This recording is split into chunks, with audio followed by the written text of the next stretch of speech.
Rob Ellsworth, and he's with Ellsworth Racing. So we're looking at what, a 1970 Dodge Challenger. and I'm seeing some Viper action with it as well. Yeah, it's got a full Dodge Viper chassis underneath it with all kinds of awesome suspension stuff from our friends at Complete Performance Motorsports. It's got a Viking coilover system on it, triple adjustable, really nice stuff. Can't say enough about how much work we got into this car. We've got years and years of work into this car. My friends, my family, we've all pitched into this thing, and they all tell me if they'll never do it again. they want to file a claim against me for all the work I put into it. Well, let's see what's under the hood, shall we? Well, I guess we could. Yeah, let's look at it. Ayo.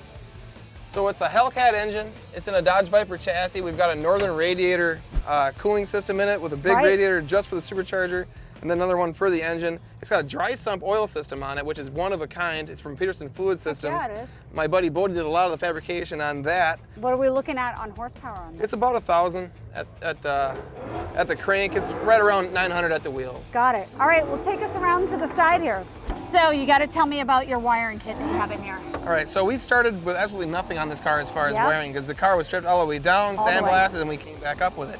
So to start with nothing, we went the Ron Francis Express wiring kit. All the wiring is neatly labeled, and I just love that, so that when we ran it all through the car, we made it really neat. And then if we had any problems over the course of the year, which we did, we had a few things fail.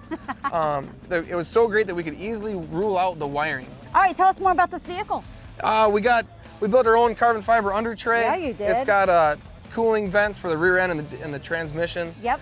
And then we actually Frenched in some 2010 Dodge Challenger taillights into the back of the car. Nice. That was a lot of work, but it really turned out nicely. It looks nice. The dry stump's mounted in the back, and so there's also a PowerTech fuel cell in the car. We had a battery fire a few months ago. Whoa! And it tore up the back of my car pretty bad. Yeah, it did. So we had to make a new trunk lid.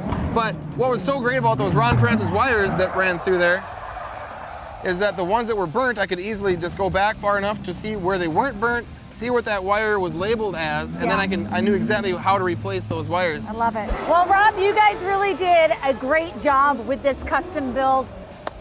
Congratulations on it. I'm super pumped that you guys are here, and enjoy the rest of SEMA 2023. Yeah, thanks for your time. Thanks for coming out, man. Yeah.